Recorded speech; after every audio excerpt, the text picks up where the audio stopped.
Mesdames, Messieurs, je vous salue avec beaucoup de plaisir pour ce nouveau débat du Cercle des managers d'immobilier. Je vous rappelle que ces débats sont désormais hebdomadaires parce que nous sommes en confinement, même si les activités immobilières ont été libérées il y a quelques jours. On garde pour l'instant ce rythme. J'avertis d'ores et déjà, avant d'oublier de le faire, que en revanche, on va modifier dès la semaine prochaine l'heure. On débutera à 18 heures au lieu de justement parce que beaucoup d'entre vous, sans doute, avaient repris des activités plus normales, des horaires plus normaux. On va débattre aujourd'hui d'un sujet de vive actualité. Vous savez que c'est en général notre cahier des charges, on colle à l'actualité et n'est pas corrélé avec la crise économique, pas directement en tout cas avec la crise économique et sociale que nous traversons. D'autres sujets par le passé l'ont été et d'autres sans doute devant nous seront beaucoup plus liés à la crise, mais c'est cette volonté exprimée par plusieurs villes, plusieurs communes françaises d'encadrer leur loyer comme deux grandes villes, et ce dès l'origine du dispositif en 2014 l'ont déjà fait, Paris et Lille. Alors, on va se poser la question de manière un peu provocatrice, hein, c'est notre style, consistant à savoir si cette évolution qui est probablement devant nous, puisque le dispositif est tel que les maires qui le demandent auront en toute hypothèse satisfaction. Le dispositif législatif, on va se demander si c'est une évolution salutaire pour les ménages, pour les locataires, peut-être pour les investisseurs et pour les pouvoirs publics, ou si c'est une obstination coupable. Alors obstination puisque il y a maintenant 6 ans que ce dispositif a été créé et que on a pu en voir les effets. On va parler des effets dans les villes qui déjà ont cette expérience et qui, après un premier dispositif d'encadrement, bénéficie maintenant du deuxième. Je vous rappelle qu'il a été retouché, amélioré par la loi Elan après sa création par la loi Allure de 2014. Donc Paris et Lille sont aujourd'hui de nouveau deux exemples de laboratoires avec ce nouvel encadrement. Voilà. Alors, pour en parler avec nous, je voudrais déjà remercier chacun, je le fais au nom de mes co-organisateurs qui vont dire un mot d'accueil dans peu de temps. Je les remercie d'avoir répondu extrêmement vite avec un rythme hebdomadaire. C'est vrai que les invitations que nous faisons à nos experts sont tardives et il faut qu'ils fassent preuve de beaucoup de souplesse, de bienveillance pour accepter d'être avec nous. C'est le cas de chacun. Je vais les citer et les remercier expressément pour qu'ils apparaissent à l'écran, qu'ils puissent dire un mot de courtoisie avant que je revienne vers eux pour le débat. Je remercie, allez, c'est par ordre alphabétique, Jean Beauvieux. Jean est statisticien, économiste, dans la communauté de l'immobilier, elle est très largement présente. On est près de 500, je le dis tout de suite, participants dans la salle virtuelle. Je ne suis pas sûr qu'il faille présenter Jean. Il est l'auteur, le co-auteur de nombreux livres sur les politiques publiques du logement, sur les marchés, sur le lien entre les deux. Il a en particulier très récemment signé une étude, une tribune sur l'impact de l'encadrement à Paris. On est au cœur du sujet et sa tribune est extrêmement récente. Il a été pendant de nombreuses années le directeur des recherches de l'ANIL. Il a également été le patron des recherches et de la statistique de la FNAIM et il est aujourd'hui très actif, très fertile. Et il signe de nombreux articles sur un site qu'il a contribué à créer, qui s'appelle politiquedulogement.com. Je ne saurais trop vous recommander de lire ses contributions, les siennes et ceux de beaucoup d'autres qui nous apprennent beaucoup sur le marché. Jean, je te salue avec plaisir. Tu es avec nous? Bonjour. Bonjour Bonjour. Jean. Alors je ne te vois pas apparaître, je ne sais pas si c'est normal, il faut Ah peut-être bah que tu pourtant, penches moi la je me caméra. vois, alors Voilà, ça y est, c'est bon, parfait. bon. Merci beaucoup Jean. Séverine de Comprignac. Séverine, merci beaucoup d'avoir accepté notre invitation. Alors, je m'autorise le tutoiement, voilà, j'ai eu le plaisir de travailler avec toi bien des fois. Tu es ici au titre d'abord d'élu. Tu es conseillère de Paris. Tu as récemment d'ailleurs été élu au Conseil de Paris. Tu es aussi élu du 6e arrondissement. Et tu es aussi secrétaire général du groupe Modem à l'Assemblée nationale. D'ailleurs, je crois qu'on va te voir dans ton bureau. On va peut-être voir un écran derrière avec les débats. Voilà. Hein, voilà, donc Absolument. on a la preuve que tu es à l'Assemblée nationale. Je suis bien à mon bureau. Merci beaucoup. Donc, c'est au fond à ces 2 titres, mais c'était d'abord comme élu de Paris, cette ville qui connaît l'encadrement depuis plusieurs années, que nous t'avons convié, et bien sûr, ça pourrait être avec un regard aussi au titre de tes responsabilités à l'Assemblée. À ta suite, Olivier Dumas. Alors, on a voulu que 2 grandes villes, sachant qu'une trentaine de villes se sont portées candidates à l'encadrement, il était impossible d'avoir un représentant professionnel ou élu pour chacune des villes. On en a pris 2 et pas des moindres. La ville de Lyon, la ville de Bordeaux ont déposé leur candidature pour cet encadrement des loyers. On a avec nous Olivier Dumas. Il est un professionnel lyonnais. Il représente le pôle UNIS Lyon-Rhône. Il en est membre évidemment. Il est chargé des données d'ailleurs au sein de cette organisation professionnelle territoriale, et il est lui-même expert immobilier. Olivier. Merci à tous de m'accueillir dans ce cercle.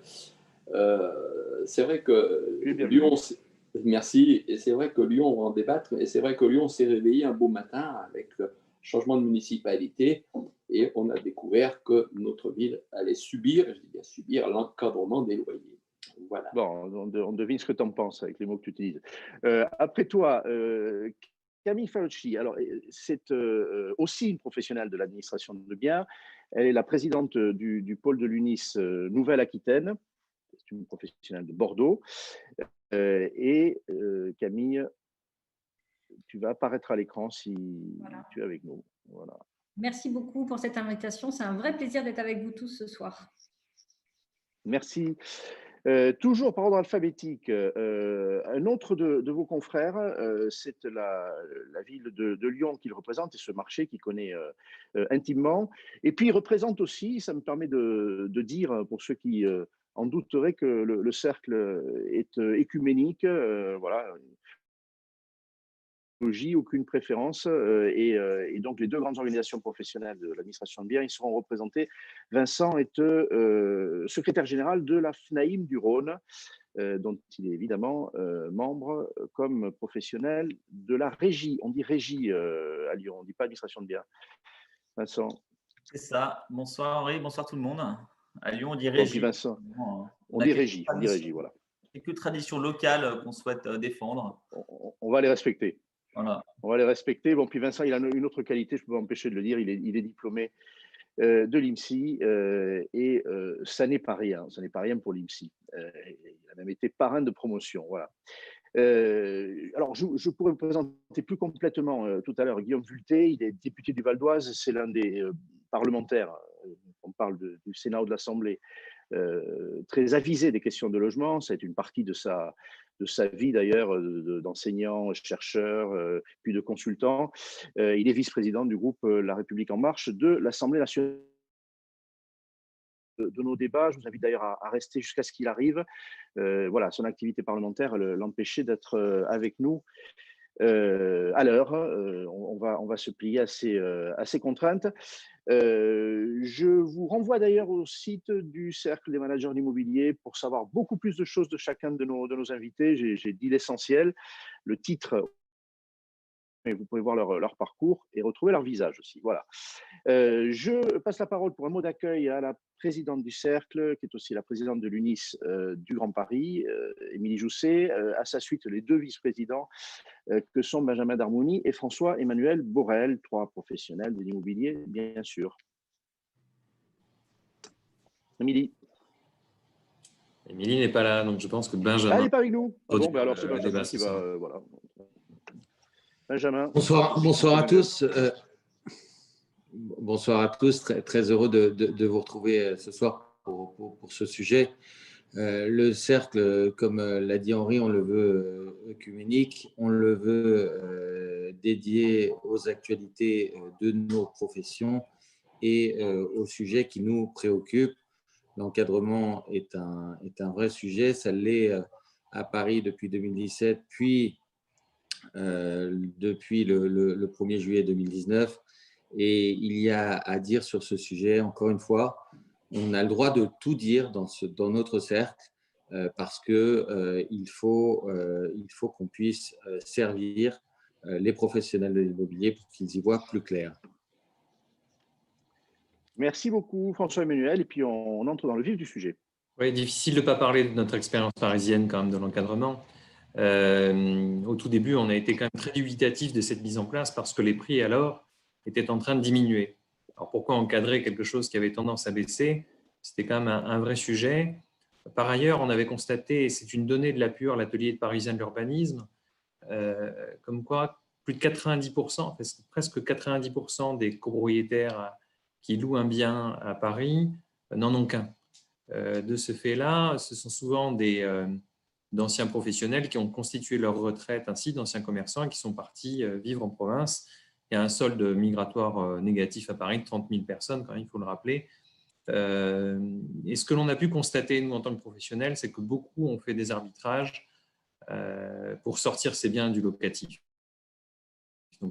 Et ces fameux logements étudiants qui étaient les plus encadrés, finalement, sont sortis du marché locatif. Donc, notre expérience est quand même assez partagée parce que, par ailleurs, il faut bien reconnaître que notre travail a été facilité du fait que les valeurs, finalement, étaient préfixées. Donc, il n'y avait plus grand-chose à négocier. Mais se mettre tout le temps en haut d'un plafond, ce n'était non plus pas très satisfaisant intellectuellement. Toujours est-il que maintenant, on a vraiment découvert que c'était plus un marqueur politique qu'autre chose et ça se voit au travers des différentes décisions ou projets qui sont en train de s'établir. Donc, nous sommes assez inquiets non pas pour nos confrères, mais surtout pour le marché locatif d'une façon générale. Merci beaucoup François-Emmanuel. Alors, un point d'histoire, hein, je rappelle que c'était une promesse du candidat Hollande, élu président de la République.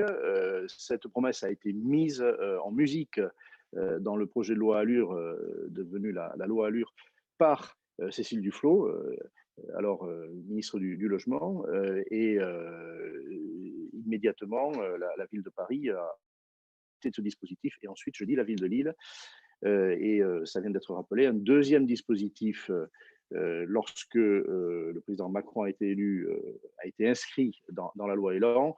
Globalement, et là encore on parle devant des professionnels, mais il est revenu sur des défauts qui avaient conduit à l'invalidation, hein, d'ailleurs des deux premiers dispositifs. Notamment, on peut désormais encadrer une seule commune et non une agglomération dans son entièreté. Voilà pourquoi des villes en tant que telles, et non seulement au sein d'une agglomération, l'ont demandé, mais aussi des agglomérations de régions parisiennes dans leur totalité. Voilà. Alors, Séverine de Comprignac, Séverine, tu as été élue récemment, donc les débats de 2014, tu as pu t'y intéresser différemment, mais tu n'y as pas pris part comme élu. On échangeait tout à l'heure avant cette conférence, tu n'as pas non plus vécu la mise en place du deuxième encadrement. Donc, tu as un regard, je dirais, neuf sur ces sujets-là. Quel est ton avis? Est-ce que ton sentiment, donc c'est un discours de nature politique, on va attendre de toi, et puis Jean Beauvieux portera un regard d'économiste, mais le regard politique, c'est que cette mesure dans une ville dont la cherté des loyers est avérée, dont l'évolution des loyers selon les périodes, ça a été dit par François-Emmanuel, a pu être forte, a pu être plus sage à d'autres moments. Est-ce que c'est la solution? Est-ce qu'elle n'est pas porteuse de risques? Parce qu'on va aujourd'hui parler beaucoup de ça aussi vis-à-vis de professionnels ou de locataires ou d'investisseurs d'autres grandes villes que la capitale. Ouais, je te remercie. Pour moi, c'est effectivement, comme conseillère de Paris, c'est une question nouvelle, comme militante politique depuis 27 ans, ça ne l'est pas évidemment. J'ai pas assisté au débat sur la loi Allure à l'époque, mais à ceux sur la loi Elan, votée en 2018, qui a essayé par d'autres biais de régler les problèmes de logement sur l'ensemble du territoire. Comme conseillère de Paris, je vois bien que et je le sais, nous le savons tous, le logement, c'est l'un des 2-3 sujets fondamentaux qui préoccupent tous les Parisiens. À ce titre, je pense que au milieu de toutes les problématiques, il est évident que l'encadrement des loyers a peut-être permis d'atténuer un peu le sujet. Mais comme j'ai pu te le dire hier ou aujourd'hui, je ne sais plus par téléphone, je crois que c'est un peu le sparadrap sur l'arbre qui cache la forêt. C'est-à-dire, ça n'est pour moi pas grand-chose. Et les problèmes que cela peut entraîner sont à la hauteur des solutions qu'il apporte. Voilà. Donc, pour moi, il n'y a pas de réelle étude d'impact qui acte des effets notoires ou non de l'encadrement. Sans doute à cause du caractère chaotique de la mesure et puis à cause de l'encadrement qui ne peut produire qu'un effet limité, la complexité et les multiples dérogations. Pour moi et pour ce que je représente, c'est-à-dire le MoDem, c'est une mesure qui ne mérite pas d'être supprimée, mais dont on ne peut pas attendre des effets mirifiques. Voilà, je serais donc assez mesurée sur son impact. Pour moi, le problème, il est bien plus... Juste une parenthèse, si tu m'autorises, là encore, devant des professionnels, mais je le rappelle, on ne l'a pas forcément en tête, ce dispositif en 2014, et même dès la campagne présidentielle menée par François Hollande, a été calqué sur un dispositif allemand qu'on appelle, je ne vous le dirai pas en allemand à cause de mon accent, mais si on traduit directement, c'est miroir des loyers. C'est-à-dire qu'en fait, on calcule des loyers médians, Jean Beauvieux le dirait mieux que moi, c'est-à-dire qu'on constate le marché et autour de ces loyers médians, avec une possibilité de 20% au-dessus, de 30% en dessous, on peut naviguer pour fixer son loyer. Donc, le dispositif est semi-contraignant, c'est vrai aussi, c'était en filigrane de ton propos, ce n'est pas un plafonnement administratif brutal, c'est plus complexe que ça, et ça peut venir, comme tu l'as dit, réguler, mais en aucun cas imposer des valeurs uniques. Il y a vraiment des échelles, plus les dérogations, tu l'as dit, en fonction des services apportés, des prestations d'un logement, c'est également une considération. Exactement, et du coup, moi je n'imagine pas, mais je sais que j'ai affaire à des spécialistes du logement en face de moi, mais je n'imagine pas qu'en soi, ça puisse régler quoi que ce soit. Et donc, de fait aussi, par conséquent, entraîner des problèmes insurmontables aux professionnels de l'immobilier. Mais là, pour le coup, je me trompe peut-être. Ça, c'est possible. Pour moi, il y a des tas d'autres... le problème est très important, il est énorme, et les solutions, elles sont bien plus, elles doivent aller bien au-delà de cet encadrement des loyers. Comme élue parisienne, moi j'ai 2-3 points qui me paraissent être très fondamentaux dans une politique du logement qui permettrait de sortir de cette crise permanente. Il y a d'abord la question des logements vacants. C'est, je crois, 330 000 au niveau de la région Île-de-France, qui est quand même pas rien. Je ne sais pas si on en est toujours à ce chiffre-là. La question des rénovations aussi des logements. Alors, c'est peut-être un petit peu moins vrai pour Paris, mais ça doit l'être quand même un peu. La rénovation qui est insuffisante, qui prive de nombreux ménages de logements accessibles. On peut imaginer, moi je peux espérer qu'avec le plan de relance et les moyens qui sont mis en œuvre pour la rénovation des logements, ça puisse permettre de remettre sur le marché des logements qui aujourd'hui n'y sont pas, faute d'être décents, ou voilà, je ne sais pas dans quelle mesure non plus, ça ne doit pas être absolument énorme, mais quand même. Il y a aussi, pour ce qui concerne Paris spécifiquement, il y a la question des logements Airbnb. Alors qu'on appelle Airbnb, il y a bien plus de plateformes que les seuls Airbnb. Mais je crois qu'à Paris, ça prend une ampleur absolument phénoménale, et les pouvoirs publics, et la mairie de Paris en premier, je crois, n'a pas pris les mesures nécessaires pour y faire face et pour freiner cette spéculation qui entraîne les prix à la hausse, qui prive de nombreux logements pour des résidents et pas pour des touristes, sans compter les déséquilibres hôteliers, évidemment. Pour moi, la seule solution pour limiter cet excès, c'est la réduction nette du nombre de jours possibles de location. Je crois qu'on a le droit maintenant d'aller jusqu'à 30 jours. Il faut y aller, je pense. Pour dire, seuls les propriétaires actuels, habitant leur logement, peuvent concéder à la location saisonnière leur logement pour 30 jours en tout dans l'année. Et voilà, ça éviterait, je pense, pas mal de spéculations. Il y a un autre sujet, je pense, qui nous permettrait, mais à très long terme, pour le coup, de régler le problème, c'est de ne plus voir Paris comme Paris, mais Paris comme la métropole du Grand Paris. On ne peut pas continuer à considérer que Paris, qui est tout petit, qui est une toute petite capitale, puisse continuer à être enserré à l'intérieur des murs du périphérique. Voilà. J'allais te relancer là-dessus parce que, voilà, bon, très clairement, la solution, je veux le dire avec mes mots, mais elle est davantage, je traduis ce que tu viens de dire, dans l'aménagement du territoire. C'est-à-dire que ce petit territoire, mais ce sera toujours ainsi, hein, structurellement, à l'intérieur du périphérique de notre ville, il est très vite hyper dense avec les conséquences que ça a sur l'évolution des loyers, puisqu'on parle des loyers aujourd'hui, mais on pourrait parler des prix aussi. C'est la même chose sans doute dans toutes les grandes villes. Le concept du Grand Paris, c'était un espoir de décongestion.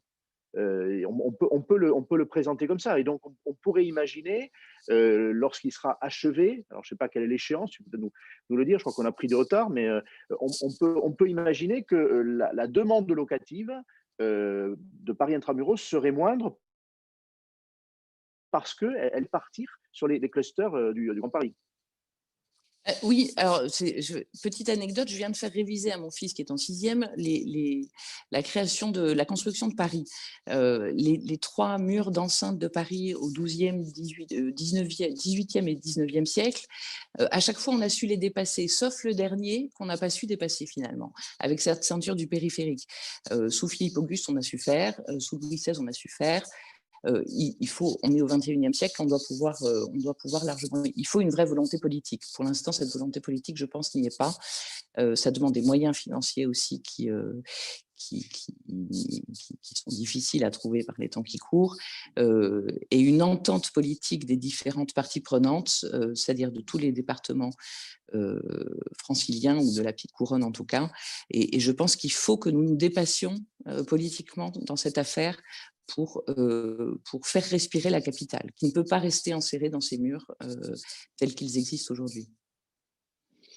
Merci beaucoup, Séverine. On reviendra vers toi. Enfin, je sais aussi que tu as une limite et que aux environs de 18 heures, il faudra que tu le quittes. Je l'ai bien en tête. À ta suite, tu as eu un propos politique, hein, c'est ce qu'on recherchait avec ta voix. Jean Beauvieux. Jean, c'est un regard d'économiste qu'il a, un regard qui n'est absolument pas empreint d'idéologie, et surtout, Jean, bon, tu es un observateur de la première heure, hein, de ce mécanisme de l'encadrement, de ses effets, et très récemment, je le rappelais, tu as signé un article synthétique sur l'impact sur les loyers parisiens, le marché des loyers parisiens, de cet encadrement. Alors, la première chose, c'est sans doute pour nous que tu nous dises l'essentiel de ce qui est dans cet article, qu'on pourra aller lire sur le site politiquedulogement.com. Je vous y encourage tous. Et puis, bon, il a été émis aussi un certain nombre d'hypothèses par Séverine. Elle a parlé de la vacance, elle a parlé d'autres solutions. Si celle-là n'est pas radicale, tu vas nous le dire. Voilà, ton regard d'économiste sur la situation, ses remèdes les plus… si celui-là n'en fait pas partie. Non. Alors, d'abord, il faut rappeler que quand on parle d'encadrement des loyers, il y a 2 choses. Il y a le plafonnement des loyers en fonction du loyer médian plus X%. Donc ça, c'est la loi Allure. Mais il y a également un dispositif, un décret qui est reconduit d'année en année et qui limite l'augmentation des loyers en cas de relocation, par exemple, ou de renouvellement de bail. Alors, c'est la combinaison des deux, en fait, qui peut se révéler particulièrement contraignantes. Parce que le plafonnement, il a été fait dans quel but? Je crois, il a été fait dans le but de limiter les abus. C'est ce que disaient les promoteurs de la mesure. Absolument. On sait qu'effectivement, il y a un certain nombre de logements, quel pourcentage, je ne sais pas exactement, qui se louent très cher. Ça choquait un certain nombre de gens. Donc, ils ont voulu mettre fin à ça. Alors, l'article que j'ai rédigé, que j'ai publié il y a une semaine environ, se fonde sur les observations de l'OLAP. Donc, j'ai repris les bilans qui ont été faits qu'a fait l'OLAP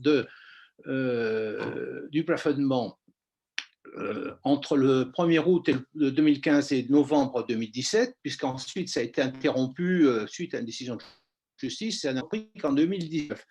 Donc, comme il y avait entre les observations de l'OLAP et les traitements, on ne sait pas ce qui s'est passé depuis le 1er juillet 2019. Donc, ce que les individus dont on dispose, c'est la première phase. Alors, la première phase et les résultats, c'est que finalement, c'est pas très spectaculaire, hein, les résultats, puisque on avait, alors, on s'intéresse là aux loyers qui sont visés, c'est-à-dire aux loyers des relocations et des nouvelles locations. C'est eux qui sont visés par le plafonnement. Avant l'entrée en vigueur du plafonnement, il y en avait 26% qui dépassaient. En 2017, c'est-à-dire 2 ans après, il y en avait encore 21%. Donc, ça a un peu baissé, mais c'est quand même modeste comme effet, on peut dire. Hein. Et ensuite, en 2018, ça a remonté. Je t'interromps juste à ce stade-là, évidemment très intéressant ce que tu nous dis. Est-ce que ça veut dire que l'encadrement n'est pas respecté? Parce que comment se peut-il que l'écrêtement de ces 26% qui étaient au-dessus ne se soit fait que pour une partie finalement faible? Alors, là, il faut faire des supputations pour ça.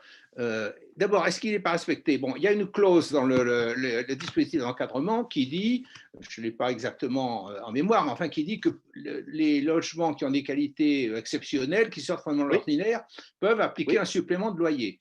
Là, l'OLAP ne sait pas s'il y a supplément de loyer ou pas. Tout ce que c'est l'OLAP, c'est le loyer qui est pratiqué. Donc, est-ce qu'il y a eu formellement dépassement de loyer, qu'on a fait signer ça dans le bail par le locataire? On n'en sait rien. C'est une hypothèse. Ce qu'on peut voir, c'est que quand même, ça n'a pas beaucoup baissé. Hein. Alors, on peut se demander pourquoi. Ça peut être parce que les bailleurs ne connaissent pas la législation. Il y en a sans doute quelques-uns, mais quand même, on en a beaucoup parlé, donc je pense que la plupart sont au courant. D'autant plus qu'il y en a quand même pas mal qui passent par des agents immobiliers pour louer. Donc les agents immobiliers, eux, ils sont au courant et on peut supposer qu'ils sont légalistes. Alors, c'est bien ici de faire cette hypothèse, en tout cas. C'est bien. C'est l'hypothèse que je fais. C'est l'hypothèse que je fais. Voilà. C'est bien, c'est bien. Mais c'est bien de le faire. Peut-être naïf, mais bon, voilà. C'est l'hypothèse que je fais. Parce que peut-être certains ne l'ont-ils pas. Alors peut-être que certains conseillent à leurs mandants de conserver un loyer supérieur, si c'était le cas, en espérant que le locataire ne réagira pas. Alors ça, c'est le deuxième élément, c'est que pour que effectivement la menace fasse effet, il faut qu'il y ait suffisamment de locataires qui réagissent. Alors ça, on ne sait pas non plus pour le moment. Il faudra attendre de voir le bilan des commissions de conciliation, puisque en cas de litige, il faut aller devant la commission de conciliation, puis ensuite éventuellement au tribunal.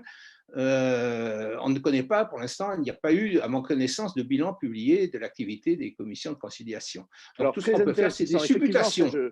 Je crois en effet, hein, je suis assez attentif comme toi à ce qui se passe en la matière. Je crois que ce bilan n'existe pas. Il sera intéressant parce qu'en effet, pour mesurer si le dispositif a été malmené, il faut savoir s'il y a eu des plaignants ou ce qui ne veut pas dire s'il n'y a pas de plaignants qu'il n'y a pas eu enfreinte, mais en tout cas, ce sera un indicateur très important. Absolument, parce que pour que le système fonctionne, effectivement, s'il y a des bailleurs qui n'appliquent pas la législation, encore faut-il que les locataires saisissent la commission de conciliation, ce qui n'est pas forcément le cas. Ce que je me dis, c'est que si je suis locataire, que j'ai signé un bail en acceptant un certain loyer. Bon, après, si je vais le contester, ça me gêne un peu puisque j'ai quand même signé le bail. Donc, j'imagine que tous les locataires ne le font pas. Deuxièmement, il faut que le jeu en vaille la chandelle, c'est-à-dire que l'écart de loyer soit suffisamment important pour que ça vaille la peine. Donc, parce que quand on dit 26% de dépassement, bon, ça peut être un tout petit dépassement comme un dépassement très conséquent. Hein. Voilà. Donc, pour l'instant, une efficacité très, très limitée, apparemment. Alors, ce qui peut se passer également, et là, c'est difficile à saisir parce que on n'a pas le recul nécessaire pour ça, mais c'est que, bon, on l'a dit tout à l'heure, c'est qu'il y ait des logements qui soient retirés de la location, hein, et pour d'autres usages, pour la propriété occupante.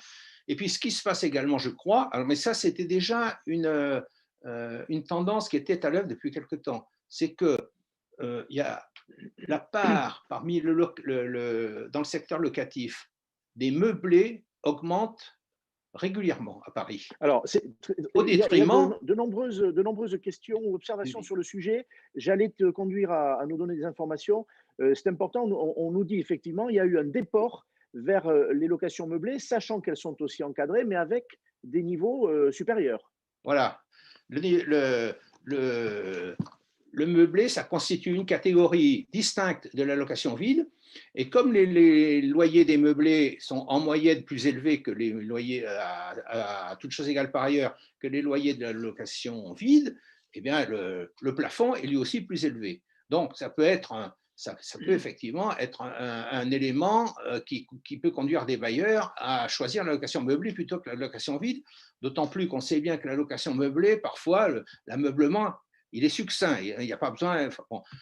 Mais peut-être qu'aussi, ça correspond à une demande qui est de plus en plus fréquente, le meublé, parce que le meublé, ça colle bien avec la mobilité, en fait. Hein. Plus les locataires sont mobiles, et moins peut-être ils ont envie de déménager des meubles chaque fois qu'ils déménagent. Donc, je crois que la tendance était déjà à l'œuvre avant l'encadrement. Elle se poursuit. Ce qu'on peut dire, c'est qu'elle se poursuit. Dans quelle mesure l'encadrement conduit-il à l'accentuer ou pas, je ne saurais pas le dire.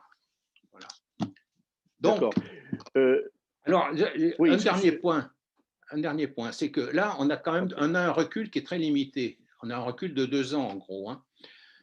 L'expérience du contrôle de loyer, là où il a eu lieu, et il y en a eu dans beaucoup d'endroits, y compris dans des villes américaines, actuellement à Stockholm, par exemple, qui est un excellent exemple, ça produit des effets, mais ça produit des effets à long terme. C'est-à-dire que c'est au bout de 5, 10, 15 ans, si les loyers du privé ont été trop contraints, alors à ce moment-là, ça provoque des engorgements, des déficits d'offres, des dessous de table, enfin les pratiques qu'on peut imaginer, voilà, et qu'on peut observer actuellement, par exemple à Stockholm.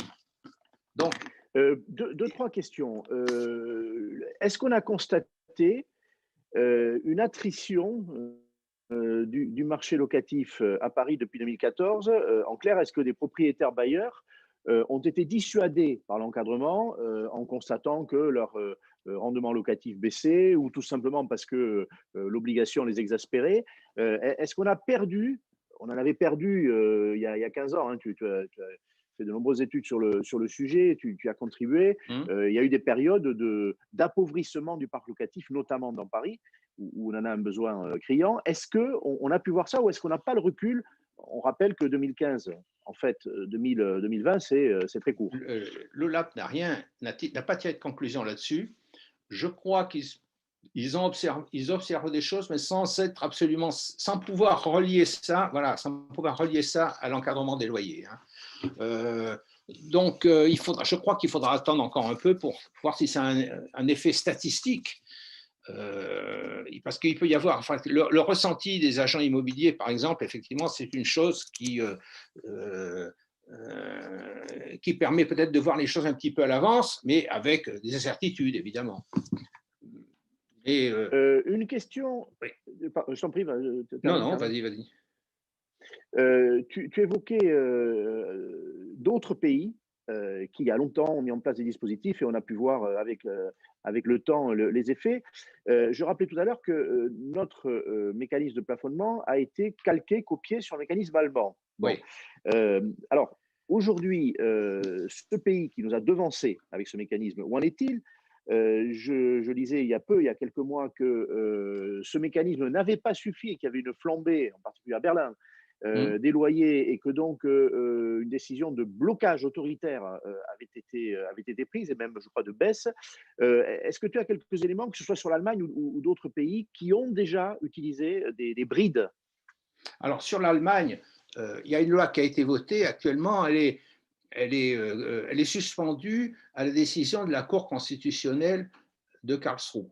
Donc, pour l'instant, on ne sait pas si elle va pouvoir s'appliquer ou pas. Mais c'est quand même intéressant de regarder ce qui s'est passé en Allemagne, parce que qu'est-ce qui s'est passé en fait? En Allemagne, il y avait un parc locatif social, et ce parc locatif social s'est réduit comme peau de chagrin pour des raisons que je ne veux pas développer ici, ça serait trop long, mais il ne représente plus, en gros, qu'à peu près 3% du parc de logements allemands.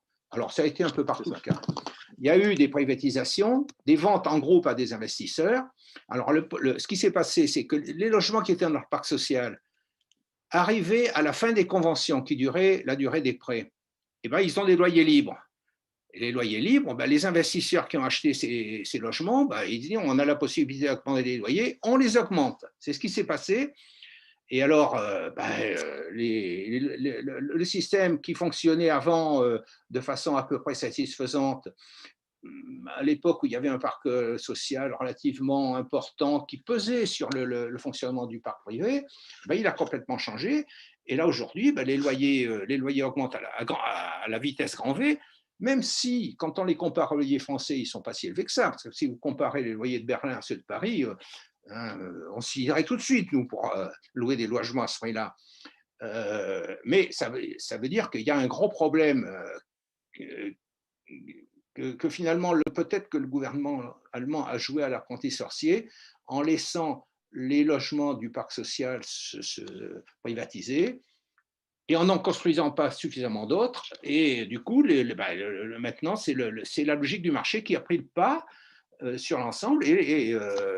Donc, on n'a pas d'autre solution à court terme. Enfin, personne n'a d'autre solution à proposer d'autre que de plafonner les loyers, avec les risques que ça comporte, évidemment.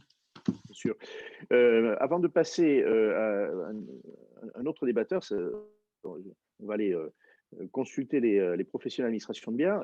Est-ce que tu sais, j'ai de très très nombreuses questions, hein, le débat passionne, la proportion de logements meublés à Paris. Est-ce que tu as ce chiffre-là, qui est une Bible? La Oui, proportion, on me parle de 20%, on me parle de 20% avant l'encadrement, 20% de meublés résidentiels.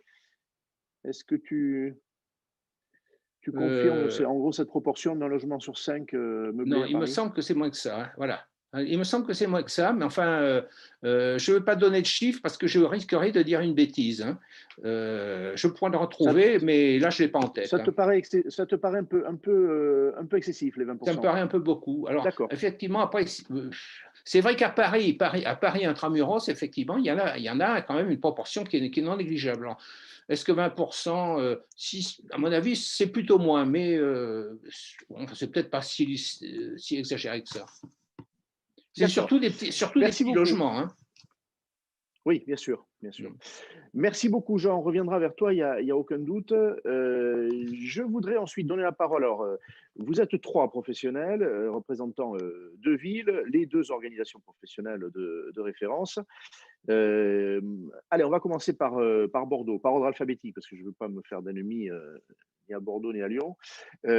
Camille Falocci, quel accueil fait-on aujourd'hui à cette demande émanant de la nouvelle municipalité de Bordeaux? Est-ce que vraiment, commençons par là, on ne peut pas nier que les élus aient envie de résoudre les problèmes. Est-ce qu'il y a un problème de cherté de loyer à Bordeaux rapporté au pouvoir d'achat des candidats locataires ou des ménages locataires qui veulent changer de logement? Est-ce que réellement il fallait une décision, celle-là ou une autre, pour arrêter une hémorragie ou faire baisser la pression? Je ne sais pas quelle est la bonne métaphore. Commençons par là. Quand on est professionnel, on sait ce qui se passe sur le marché.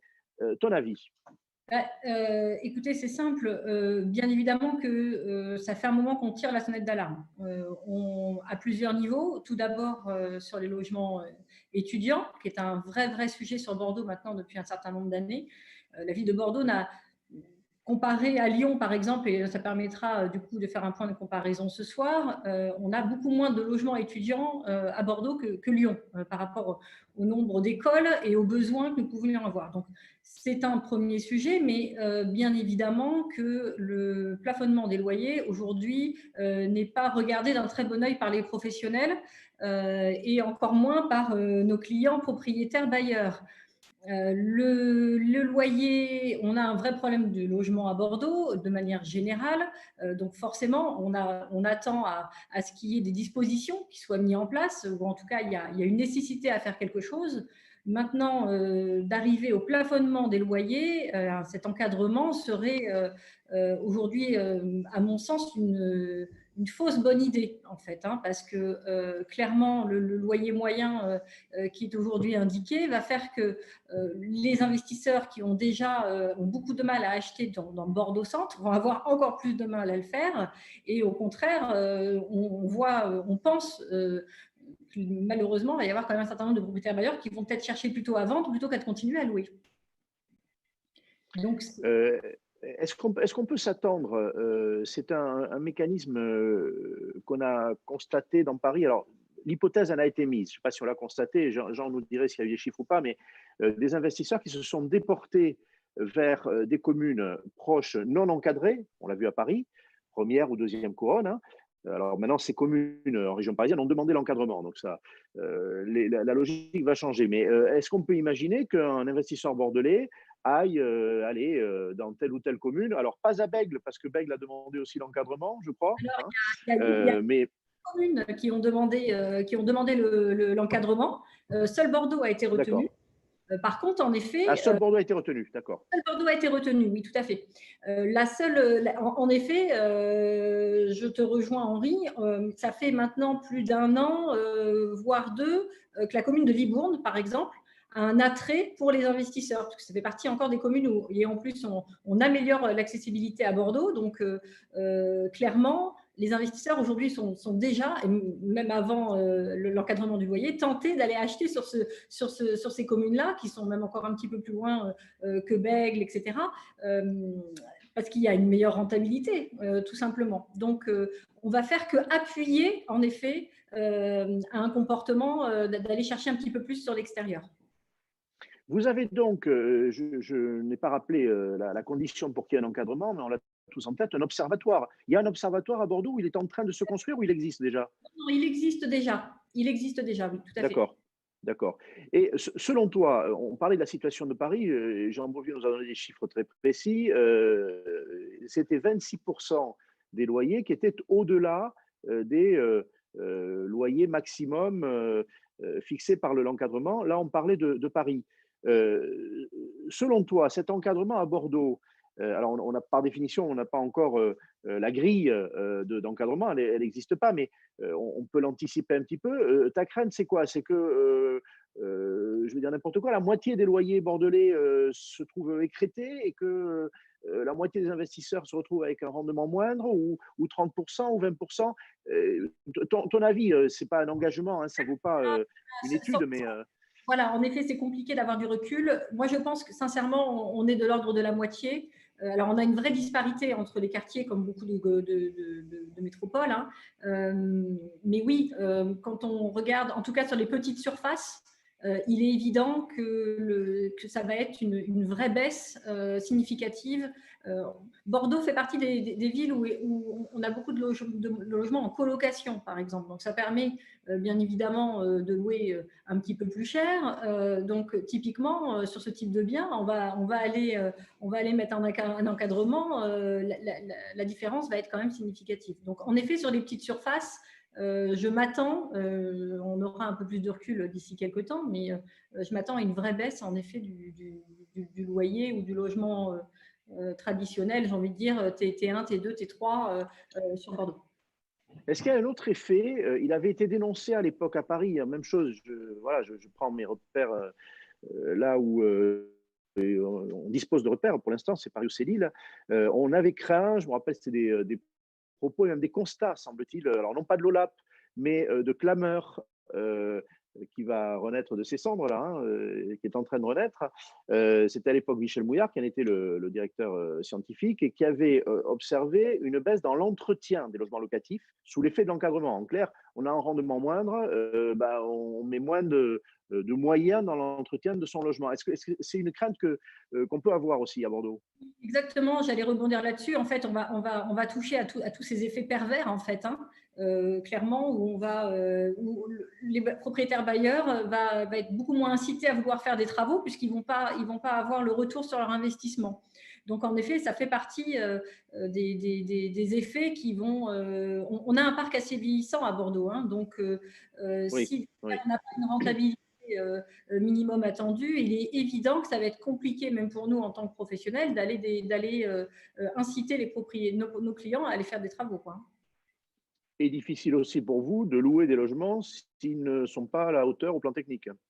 Exactement. Et au-delà de ça, les autres communes qui aujourd'hui n'ont pas été retenues sont en train d'essayer de mettre en place un fameux permis de louer. Alors, c'est pas le sujet ce soir, mais là aussi, voilà, ça va être de toute façon une vraie problématique en termes de qualité aujourd'hui de logement qu'on va pouvoir proposer sur le marché.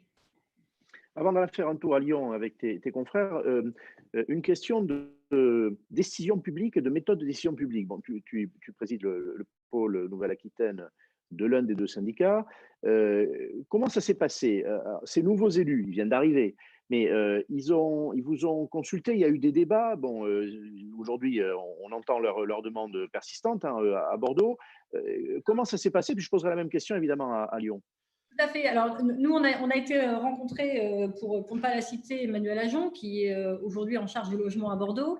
Alors, ils ont au-delà de l'encadrement des loyers, ils ont aussi la volonté d'aller chercher du coup des logements là où on pourrait éventuellement aller en chercher. Donc, on a parlé d'Airbnb tout à l'heure, c'est également un vrai sujet pour Bordeaux. On a parlé de vacances. Alors, ils annoncent un chiffre, mais aujourd'hui, personne n'est d'accord avec celui-là. Pour donner une petite idée, les logements Airbnb, c'est 7500 logements Airbnb sur Bordeaux, dont 3000 qui ne seraient pas numérotés.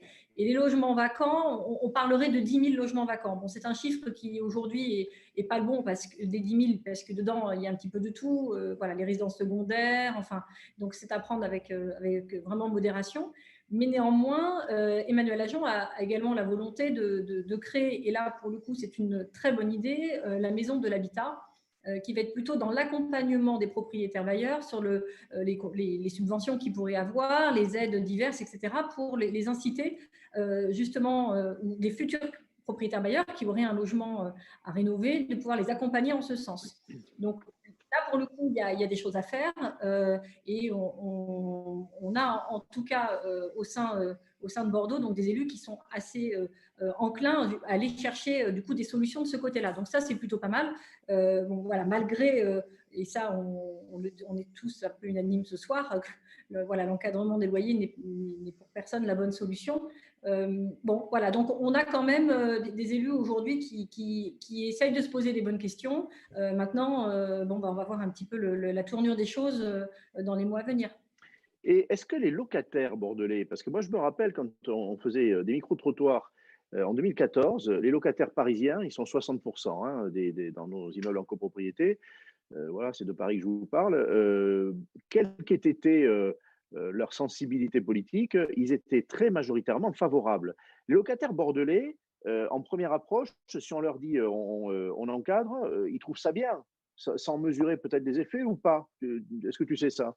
Alors forcément, un locataire, si on va lui dire que le loyer va diminuer, d'une première approche, il va estimer que c'est bien. Maintenant, comme on l'évoquait tout à l'heure, les locataires aujourd'hui, quand ceux qui ont la chance de trouver un logement, ils ne vont pas venir se plaindre. Donc, Voilà, donc on avait quand même, ça a choqué ici sur Bordeaux, mais on avait quand même des étudiants aujourd'hui qui dormaient dans leur voiture. On a des étudiants qui se retrouvent à louer du coup des logements sur les plateformes Airbnb en pseudo-colocation pour essayer de trouver à se loger. Donc oui, en effet, dans un premier effet, les locataires vont avoir envie du coup d'être plutôt satisfaits de voir cet encadrement arriver. La municipalité, les élus parlent surtout que ça soit que ça soit plutôt une population moyenne qui aurait pouvoir avoir un accès plus facile au logement. Il est vrai que aujourd'hui, en termes de solvabilité, on voit des dossiers arriver qui arrivent forcément de l'extérieur. Alors, je prends le profil étudiant parce que c'est très parlant pour tout le monde, mais qui arriverait en effet où les parents sont à Paris, qui ont du coup des revenus très significatifs. On pourrait se poser la question du coup de se dire mais qu'est-ce qu'on fait de nos étudiants bordelais qui souhaitent rester à Bordeaux et faire leurs études à Bordeaux, voilà. Donc bien sûr, il va falloir rééquilibrer les choses, c'est évident. Maintenant, comment on s'y prend, c'est un autre sujet. Merci beaucoup, Présidente. Je vais vers ton confrère lyonnais, d'autant que je sais que vers 18h, il doit nous quitter. Olivier Dumas, bon, les questions, je ne les reformule pas. Comment ça s'est passé par rapport à ces nouveaux élus à Lyon? Vous avez été entendu, vous avez été écouté, entendu non, d'évidence. Est-ce qu'il y a un vrai problème à Lyon et de toute façon, on peut comprendre la réaction des élus de poser une bride sur le marché. Si ce n'est pas la bonne solution, et là aussi, il y a peut-être des craintes à avoir, tu vas nous les détailler, hein, vis-à-vis des investisseurs notamment, vis-à-vis de l'état des logements. Quelle solution?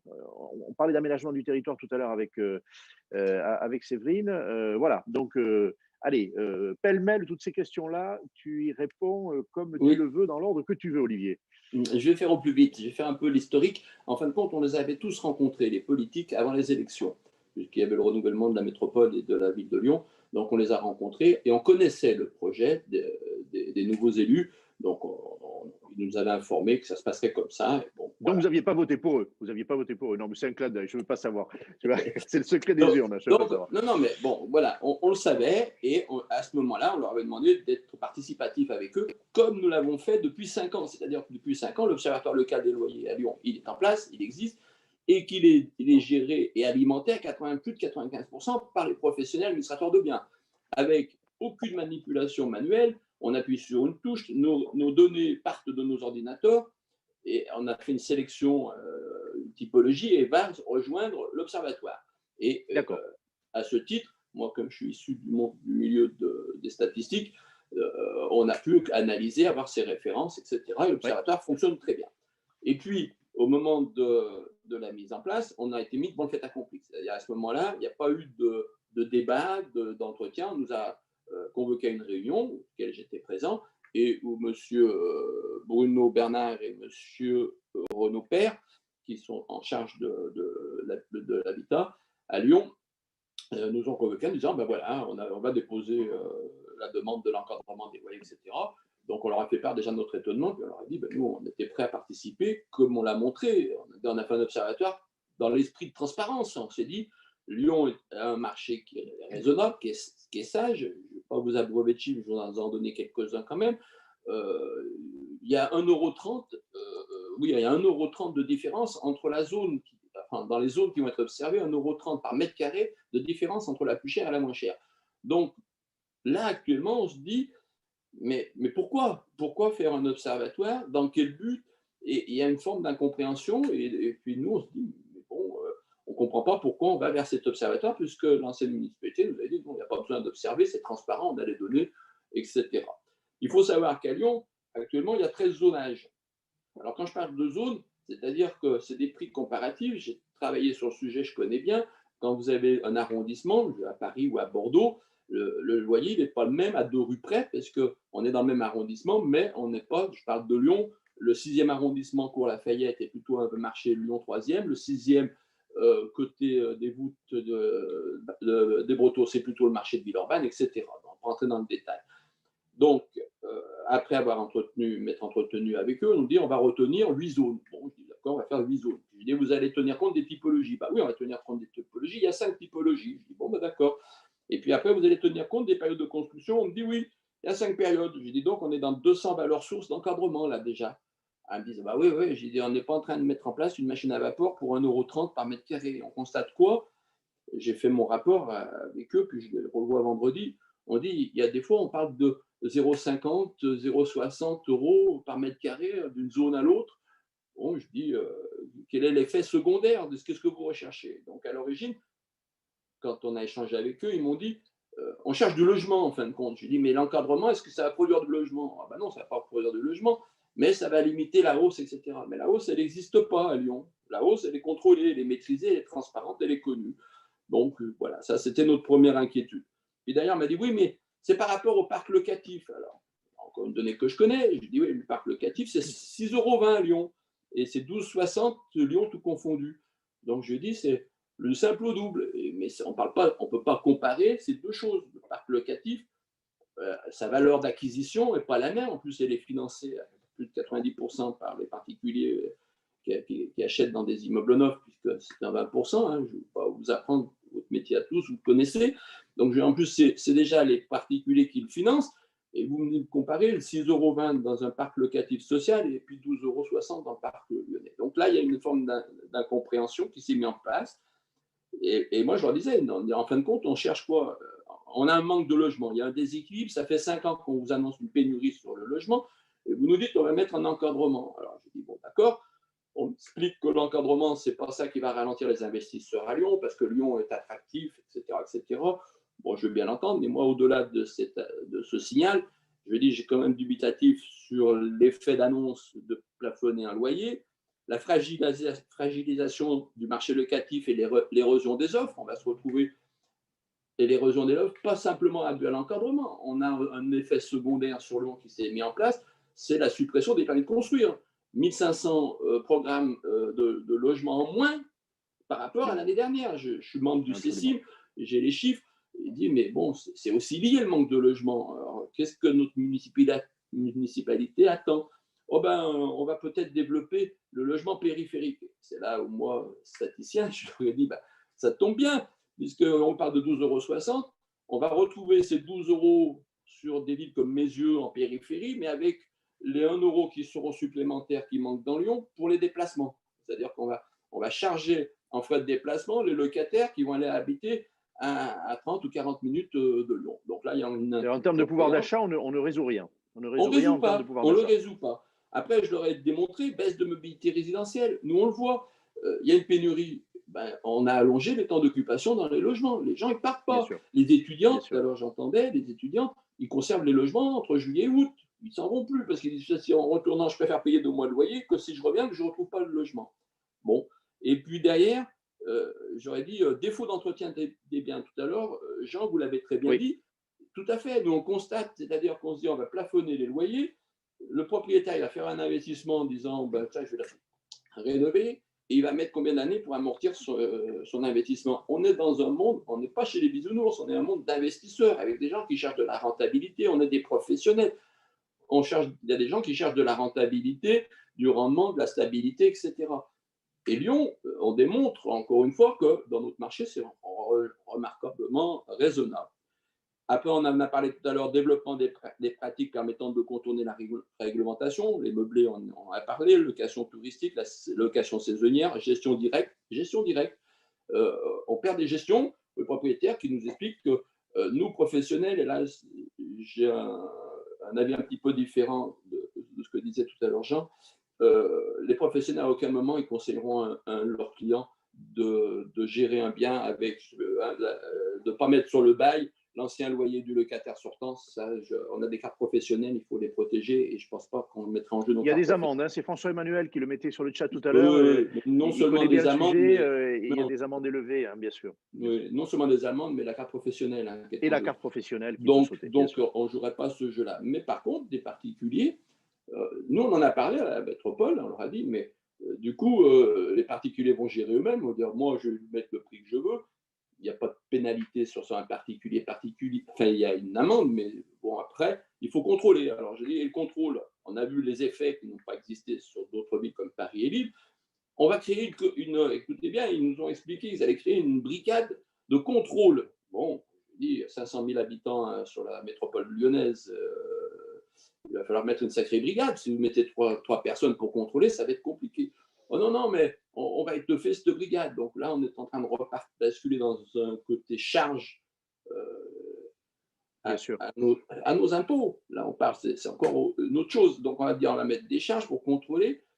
Et à la sortie, qu'est-ce qu'on cherche? On cherche simplement du logement, de loger nos concitoyens dans la ville le plus proche, avec des mixités. Et puis derrière, ben là, je suis un empêcheur de tourner en rond, d'après ce que j'ai pu entendre. Je leur dis, mais quid de Caluire et Cuire? Alors, vous n'êtes pas tous lyonnais, mais je leur demandais quid de Caluire et Cuire, des Cully, de Tassin, de Sainte-Foy, de Vaux-en-Velin, des communes qui sont imbriquées entre nos arrondissements. C'est-à-dire que ce sont des communes que vous passez du 7e arrondissement à Bron, vous n'en rendez pas compte.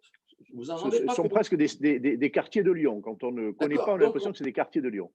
Voilà, donc, et puis je leur dis à un moment donné, puis l'encadrement des loyers, c'est pas nouveau, parce qu'on l'a tous connu avec les lois de finances et les lois de défiscalisation, par rappel, où on avait des loyers plafonnés lorsqu'on voulait faire certaines formes de défiscalisation, et on disait à nos propriétaires, ben, on ne peut pas louer au-dessus de tel loyer. Mais avant de ne pas louer au-dessus de tel loyer, on disait, ben, on va s'intéresser quel est le prix du marché, parce que le nerf de la guerre, c'est le prix du marché. Et ben, on avait quand même des propriétaires qui nous disaient, ben, mettez-le au plafond du prix autorisé. Et là, c'est un effet pervers qu'on ne voit pas venir, en se disant, ben, puisque nous, on a des loyers qui vont, je vous dis, entre 1,30 €, 1,40 €, pour les prix les plus bas, est-ce qu'un jour, on ne dira pas les propriétaires, ben, mettez 20% de plus et puis louez-le au prix autorisé. Et là encore, on va découvrir, ce qu'on avait déjà vu avec l'abandon des 2 mois de caution il y a quelque temps de ça, on va peut-être découvrir encore que des loyers vont monter au prix plafond. Et comme c'est un observatoire qui va déterminer les valeurs loyers, ben chaque année, la statistique va nous redonner un observatoire avec des loyers qui auront mécaniquement augmenté. Ça, c'est mon métier que je connais parfaitement. On va avoir un effet mécanique de l'augmentation des loyers. Donc voilà, il y a une forme d'incompréhension. Je ne dis pas qu'on est contre, je dis simplement qu'on ne comprend pas l'utilité et on n'arrive pas à en faire les limites de cet encadrement. Et puis, dernier point où j'ai posé la question, on parle de 5 périodes de construction, et puis on ne parle pas des immeubles neufs, d'accord, qui sont éco-énergétiques, économiques, etc. On ne parle pas du neuf. Et puis surtout, j'aurais demandé, mais on ne pourrait pas observer aussi les charges parce qu'on dit encadrer les loyers, mais sans observer les charges, ça me pose un vrai problème, moi, au niveau statistique, parce que quand vous avez un immeuble, vous avez 2,50 € de charges par mètre carré, parce qu'il y a un chauffage collectif, un gardien, un ascenseur, etc. Votre loyer de base, il est 2,50 € moins cher que la valeur de l'immeuble par rapport à la période de construction. Je ne vais pas rentrer dans le détail, hein, mais on comprend bien, la logique, absolument. Et puis je dis, vous n'avez pas oublié quelque chose sur le côté de la route, tous là? Alors, ils me disent, ben non, je ne vois pas. Ben, j'ai dit, et les garages et les parkings dans les grandes métropoles? Quand sur votre bail, vous avez un garage fermé ou vous avez un parking, quel est l'impact de la valeur locative du garage? Surtout s'il est dans une loi de finances ou une défiscalisation, puisqu'il est compris dans le bail, et sur sa valeur faciale même de l'appartement. Donc voilà, c'est toute cette incompréhension, cette inquiétude, elle est là pour nous Lyonnais. On ne dit pas qu'on est contre, puisqu'on travaille avec eux, on essaye de leur expliquer peut-être comment on devrait faire, qu'est-ce qu'on devrait observer, mais il y a quand même un frein naturel à se dire ça fonctionnait bien pendant 5 ans, et voilà. Tout à l'heure, une question, après je te laisserai partir, je sais que tu as une contrainte, mais Séverine de Comprignac, elle a dû nous quitter. Je serai revenu vers elle autrement et je le ferai avec Guillaume Vulté, qui sera avec nous plus tard. Elle a dit c'est quelque chose qui ne peut pas atteindre ses objectifs, voilà, de modération, et elle a plaidé pour une augmentation de l'offre très, très clairement, hein, comme élu de Paris, mais qui n'est pas forcément à supprimer. Alors moi, je voudrais quand même dire une chose, c'est que Emmanuel Macron n'a pas supprimé l'encadrement et la loi Elan l'a aménagé, mais ne l'a pas supprimé. La preuve, on ne ferait pas ce débat ce soir autrement. J'ai un peu l'impression, puisque tu as rencontré les élus, mais je demanderai à Vincent aussi son avis là-dessus, allez, politiquement, c'est difficile de revenir dessus si on est le législateur, et c'est difficile de ne pas le demander dans une grande ville où se loger est cher. Est-ce qu'il y a allez, ce n'est pas le mot clientélisme qu'il faudrait utiliser, mais est-ce qu'on veut se rendre populaire il y a 60% de locataires aussi à Lyon, hein, je pense, dans toutes les grandes villes, on est à peu près à ce niveau-là. Est-ce que c'est un geste politique dont on ne peut pas se passer? Voilà. Mais c'est totalement ça, c'est l'électoralisme. C'est le mot que tu cherchais tout à l'heure. Et derrière, on mélange de l'économie, du social avec de l'électoralisme sans avoir pu avant analyser les effets secondaires. Et nous, on les connaît, on les voit venir, ces effets secondaires. Je ne vais pas refaire l'histoire, mais on se dit, mais pourquoi pendant 5 ans, on a participé dès le départ à cet observatoire en disant, je veux la transparence, on va faire que les professionnels, on n'a rien à cacher et qu'on a tout mis sur la table et que ça a bien marché, que l'ancienne municipalité, c'est pas la peine d'encadrer, on va faire une machine à vapeur pour rien du tout. Voilà. Et là, on a un autre... Vous avez joué le jeu, on sait qu'il y avait eu une fronde dans un certain nombre de villes, je pense à Lille, et que les professionnels n'avaient pas, comme vous l'avez fait, joué le jeu aussi franchement, pour des raisons qui leur appartenaient, je ne porte pas de jugement ici, mais c'est vrai qu'on peut vous rendre cette justice. Vous avez joué le jeu il y a 5 ans sans arrière-pensée. Avec accord de la direction de l'UNIS nationale, puisque j'avais informé, ils m'ont dit chaque région fait comme il veut, allez-y ou n'y allez pas. L'interrogation maintenant de mes adhérents, c'est de se dire, est-ce qu'on continue d'y aller? Est-ce qu'on continue de donner nos références? Donc, ce qui veut dire, est-ce qu'à un moment donné, on va encore faire des lois pour obliger, comme nous l'avons déjà subi en syndic et autres, pour déclarer nos immeubles, etc. Est-ce qu'on va repasser devant la législation pour dire, maintenant, on va obliger les professionnels à donner leurs références? Alors, on devra à Clamor, et puis Clamor gérera ça. Il n'y a pas de problème. Merci beaucoup, tu restes avec nous le plus longtemps possible, mais je sais que tu ne vas pas pouvoir le faire. Voilà, peut-être un mot de sympathie pour le président du pôle, Patrick Lozano, voilà, qui vous salue bien et comment voilà, qui a quelques soucis familiaux, on s'y associe. Bon. Je peux dire, alors, oui, bien sûr, je ne sais pas qui veut parler, mais c'est Jean, non? Oui, je voulais juste ajouter… Ça tombe bien, parce que j'avais une question à te poser. Voilà. Bon, alors d'abord, la question que tu m'as posée tout à l'heure, tu avais raison, c'est bien, c'est près de 20%, hein, les meublés, dans l'ensemble du parc locatif. Et là, sur la question que tu viens de poser, c'est clair que l'encadrement des loyers, c'est toujours des mesures qui sont toujours populaires. Elles ont du succès. Et c'est pour ça que c'est très difficile de revenir là-dessus une fois que la décision a été prise. C'est ce qu'on voit en Suède actuellement, par exemple. Je reviendrai vers toi ensuite, mais je tiens à ce qu'on entende, il a été très patient, Vincent Targe. Vincent, alors, ton confrère pour l'UNIS s'est exprimé, tu as le droit de nuancer son propos, son appréciation, les craintes qu'il nourrit, voilà, bien sûr, même si je pense que vous devez vous rejoindre sur l'essentiel. Est-ce qu'aujourd'hui, tu penses que… on a parlé d'aménagement du territoire, c'est Séverine qui en parlait pour le Grand Paris. On l'a évoqué d'une autre manière aussi avec Camille pour Bordeaux, avec ces communes qui peuvent attirer. Quelle serait la solution si l'encadrement n'est pas la solution? Est-ce que cette modération qu'on constate à Lyon, elle peut inspirer d'autres villes?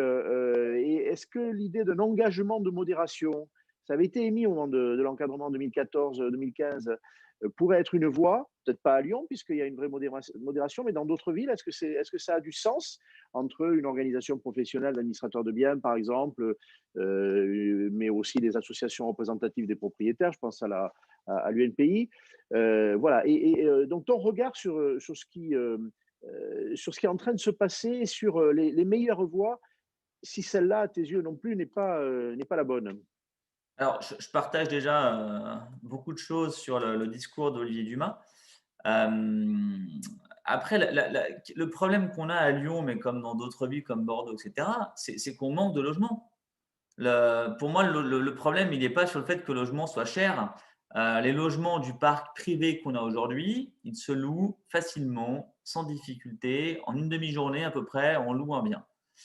Tu dirais qu'il y a une correspondance, parce que quand je vous entends, ce n'était pas le même propos pour Bordeaux, c'est normal, les marchés, ça prouve qu'on a eu raison, voilà, de prendre deux marchés, et si on avait pu en prendre plus, on l'aurait fait. Il y a une vraie cherté qu'a mis la panier. Vous dites à Lyon, entre la solvabilité moyenne des candidats locataires et les loyers, ça se passe pas mal. Nous, ça se passe très bien, ça se loue très facilement. Après, par contre, on manque effectivement certainement de logements pas chers.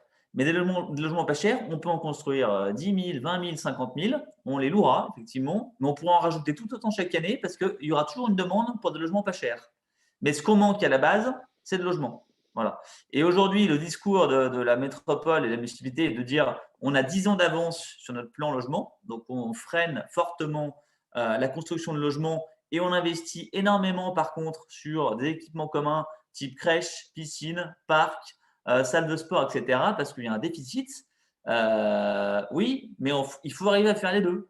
Parce que rendre d'un côté la ville encore plus attractive en disant, bah voilà, on a une crèche maintenant tous les 10 pâtés de maison à peu près, on aura une piscine dans chaque arrondissement, on aura des terrains de sport en plus, on aura des parcs, on aura des vergers comme ce qui vient de se faire en ce moment à Lyon. On augmente encore l'attractivité de la ville.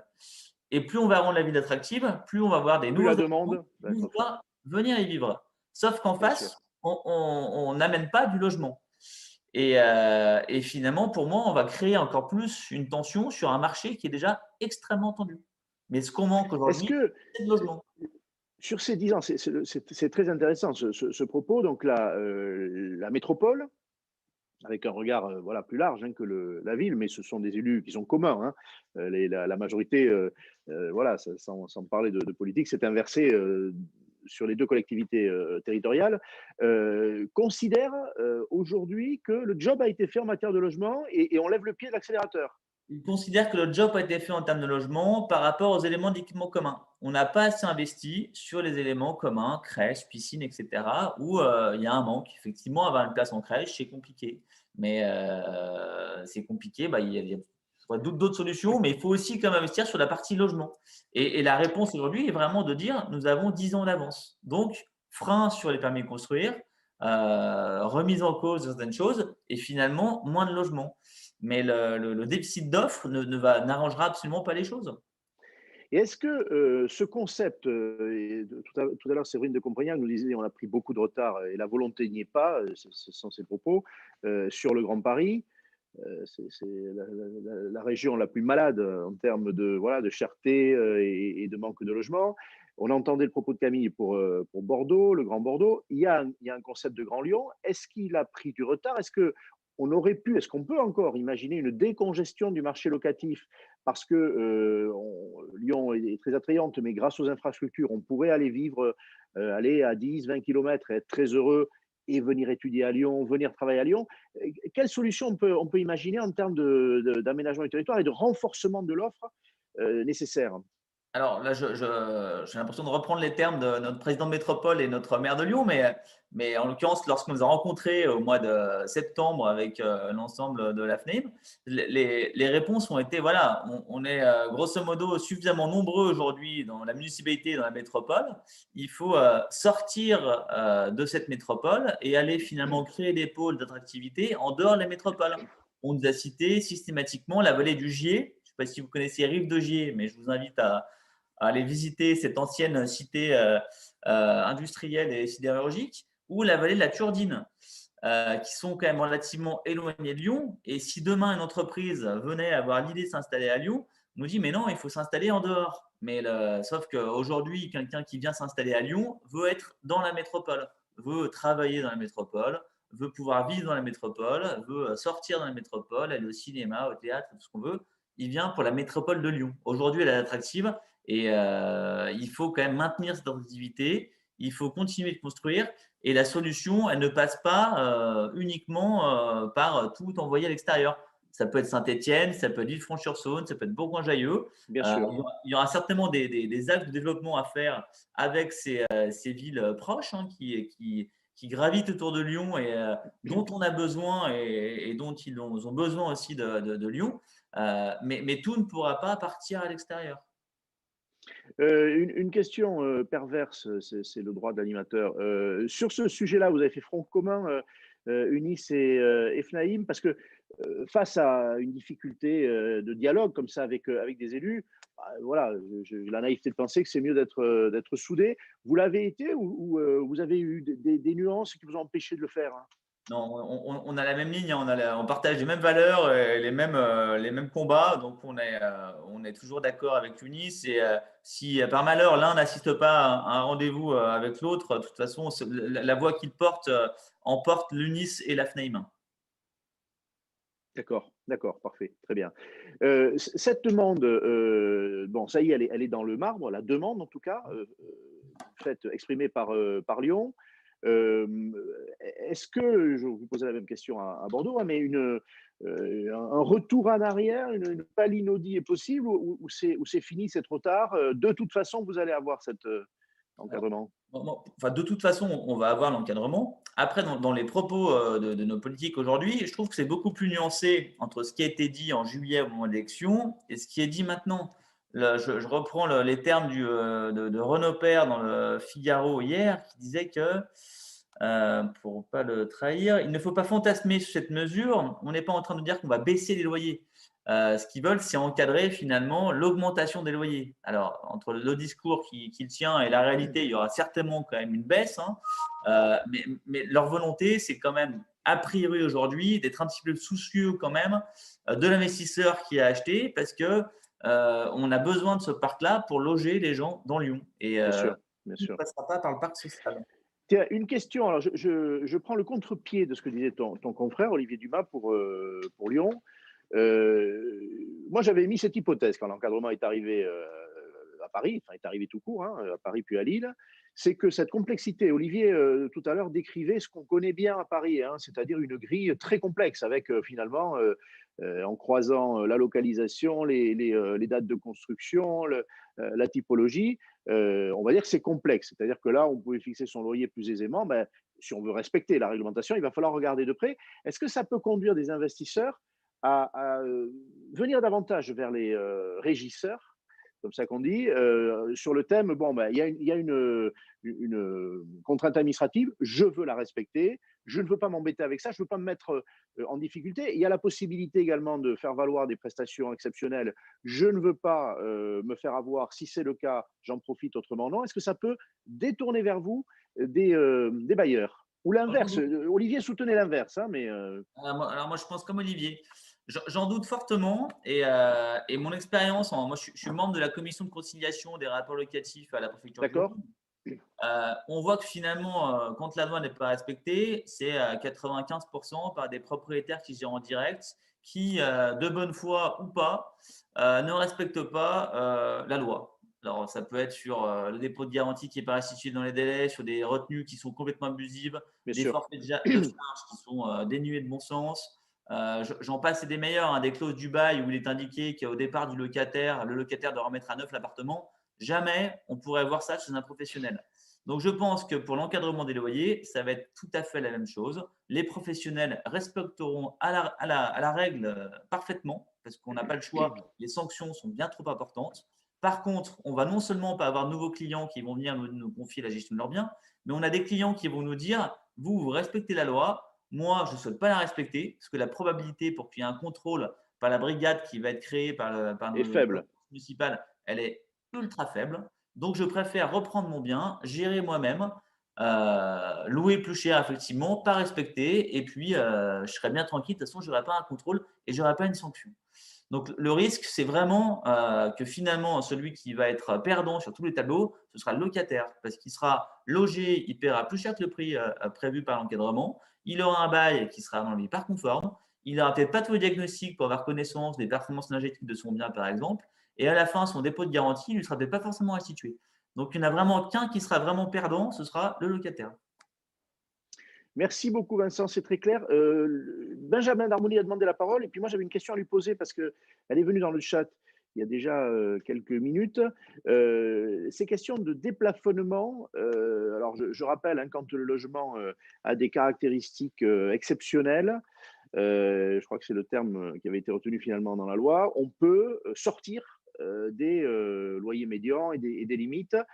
Typiquement, c'est une vue exceptionnelle, ça peut être une terrasse, ça peut être bon. On a beaucoup glosé sur le sujet. Est-ce qu'il y a des contentieux? Est-ce que c'est arrivé en commission de conciliation? Je ne demande pas à Vincent, ça n'existe pas encore à Lyon, mais à Paris, est-ce qu'on a une expérience de contentieux autour de cette exonération du plafonnement avec des biens jugés exceptionnels? Voilà, je pose la question à un professionnel.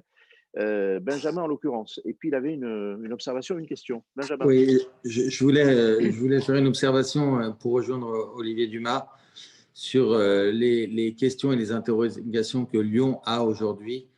Paris les a eues et est monté au créneau sur les mêmes sujets et n'a évidemment pas eu gain de cause et n'a pas eu un retour favorable parce que nous avons aussi des problématiques identiques à Paris. En ce qui concerne les déplafonnements, aujourd'hui, on a peu de procédures. Déjà, pour une bonne et simple raison, c'est que si le locataire ne se plaint pas, sauf erreur de ma part, dans les 3 mois, il ne peut plus revenir sur le montant du loyer de son appartement. La deuxième chose, c'est qu'effectivement, un certain nombre de propriétaires, de nos propriétaires, essayent de nous convaincre qu'une vue dégagée à 7 mètres mérite un supplément de loyer concernant leur appartement. Non, c'est compliqué. Alors, on passe notre temps à leur expliquer que du parquet flottant n'est pas une valeur qui permet aujourd'hui d'avoir un montant de loyer supplémentaire. Ce que nous, on a beaucoup vu à Paris, au-delà du fait qu'on est, même s'ils sont encadrés, mais ils sont encadrés à 2 € quasiment en moyenne de plus, on a vu se développer les baux meublés et aussi surtout les baux codes civils. Pourquoi les baux codes civils? Parce qu'ils sortent du cadre de la réglementation de 89 et de 87, ce qui fait que clairement aujourd'hui, ça permet aux propriétaires de louer à des loyers bien plus chers. Et ça, c'est encore une fois possible uniquement dans les quartiers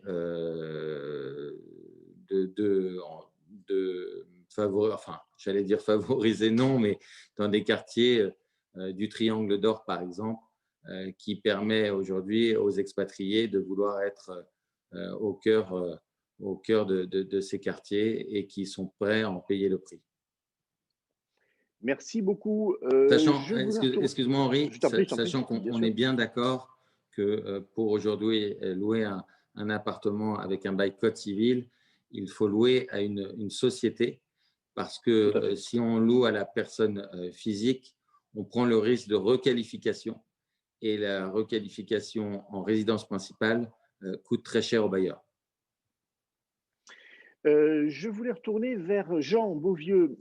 Jean, une chose originale a été dite tout à l'heure par Olivier.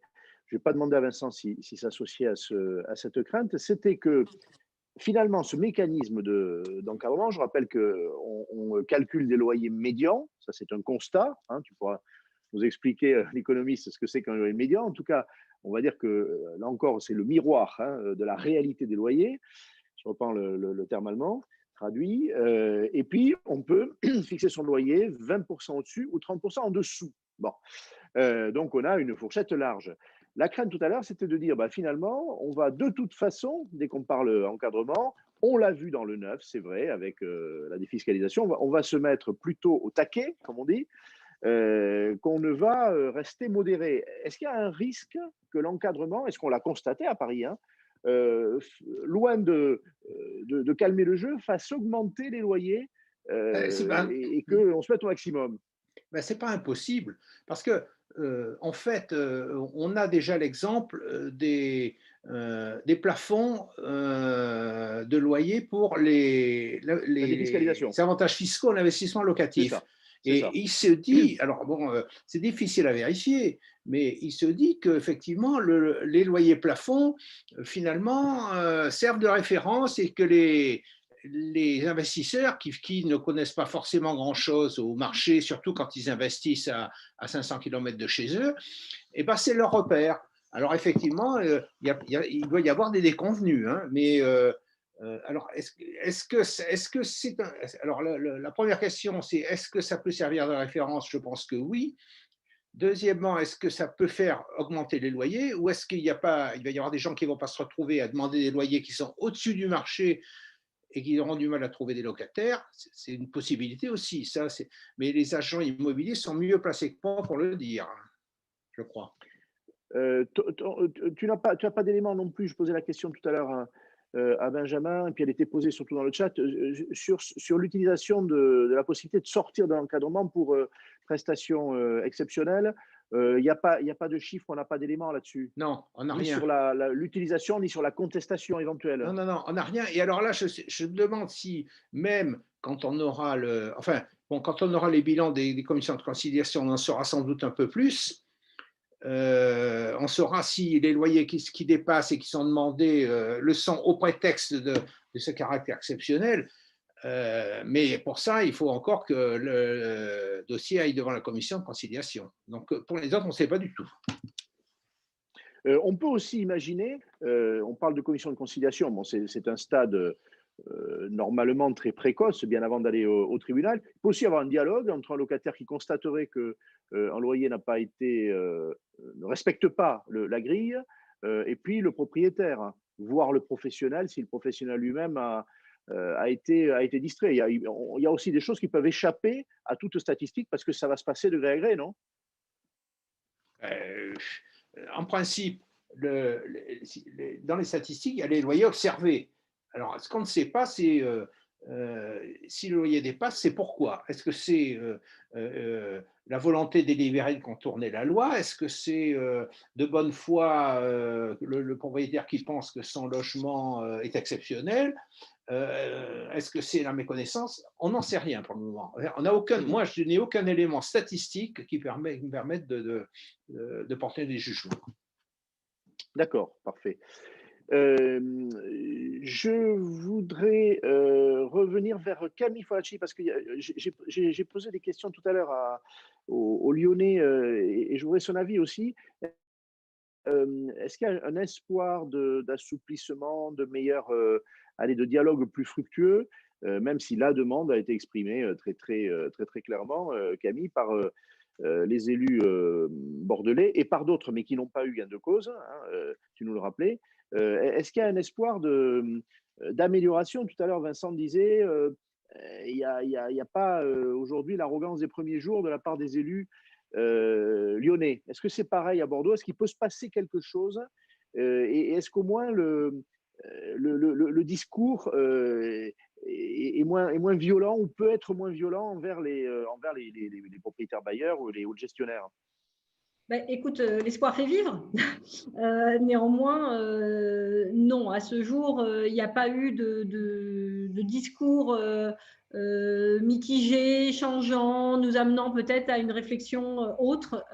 Ils ont l'air, en tout cas à l'instant où on se parle, il n'y a pas eu de… Ils ont l'air assez fermes en tout cas sur leur volonté D'accord.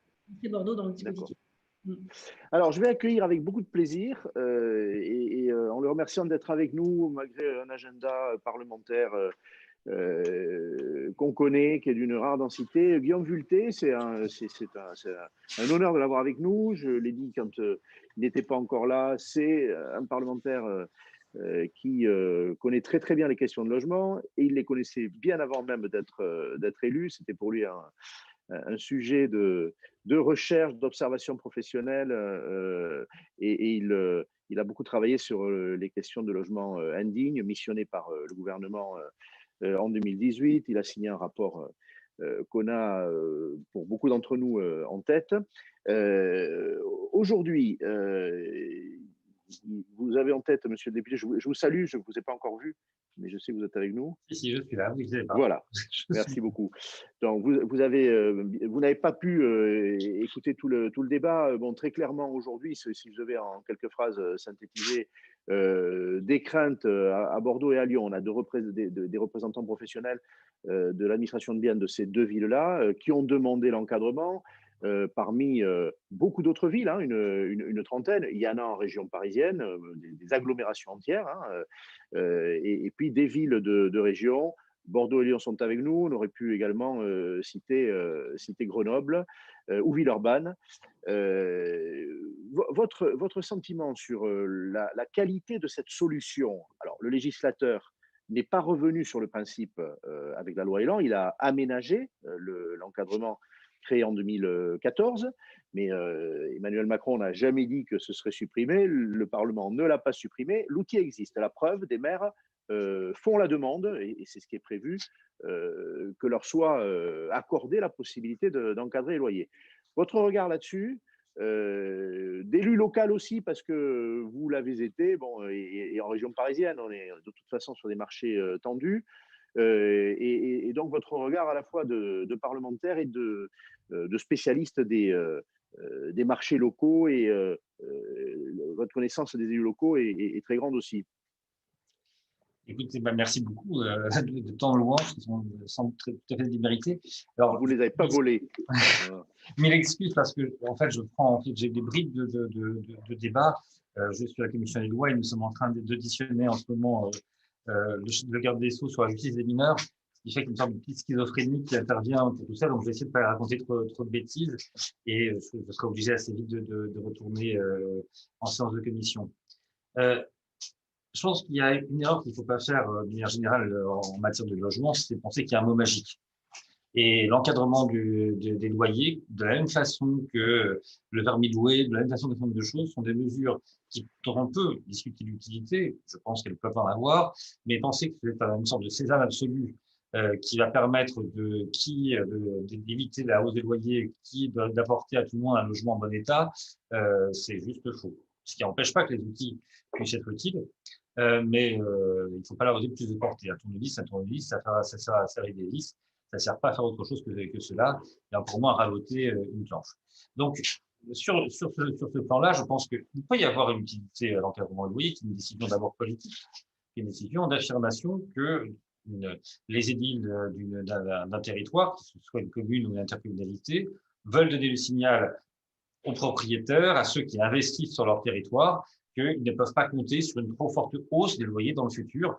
Et comme nous sommes quand même très marqués par une logique patrimoniale dans notre décision d'achat, ça veut dire que le niveau du revenu d'un patrimoine est encore relié aussi à sa valeur, complètement. C'est un signal qui est donné pour dire qu'il n'y a pas de souhait d'une augmentation trop forte de la valeur patrimoniale sur un secteur. Est-ce que ça peut avoir un effet? Je remarque votre intervention précédente, dont j'ai eu une petite partie de la contribution, disait avec raison qu'il y avait peu de recul sur le dispositif français, mais que partout ailleurs où ça avait été mis en œuvre, je n'ai pas compris qu'il y a eu des effets considérables. Sans doute y a-t-il un effet en matière de modération de hausse, et de ce point de vue, ce n'est pas forcément quelque chose de négatif. Mais très sincèrement, je pense que si on veut dépasser l'aspect symbolique, ça ne peut pas constituer, enfin, même avec l'aspect symbolique, ça ne peut pas constituer un alpha et un oméga de la politique du logement. Pour une raison simple, c'est que le logement est associé aussi à sa rentabilité dans l'acte de louer. Et on ne peut pas avoir demandé à des gens de contraindre leur revenu si jamais ils mettent en danger leur investissement. Donc, ça peut être symboliquement très sympa, mais à un moment donné, en effet, si jamais on devient avoir si on a un logement qui est un investissement qui reste risqué, parce qu'il y a des risques de défaillance des locataires, parce qu'il y a des risques de discontinuité du logement, parce qu'il y a des risques d'obligation d'entretien, etc. Enfin, des professionnels de l'immobilier, je pense que je peux énoncer une liste qui sera de toute façon très pauvre par rapport à ce que vous en savez, donc c'est pas le sujet.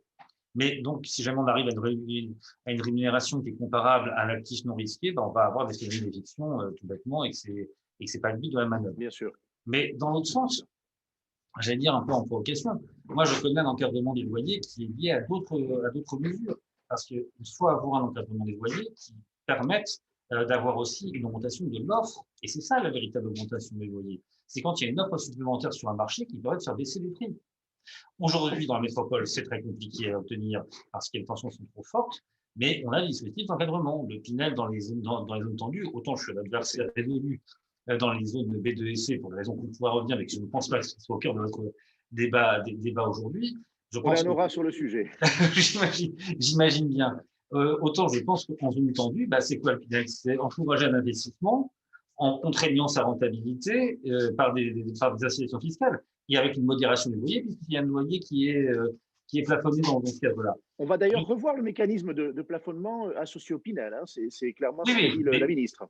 Oui, absolument. Donc, je pense qu'en tant que telle, la mesure, si on dépasse son aspect très symbolique, elle peut exister, elle peut être tout à fait utile, mais elle doit être accompagnée d'autres choses.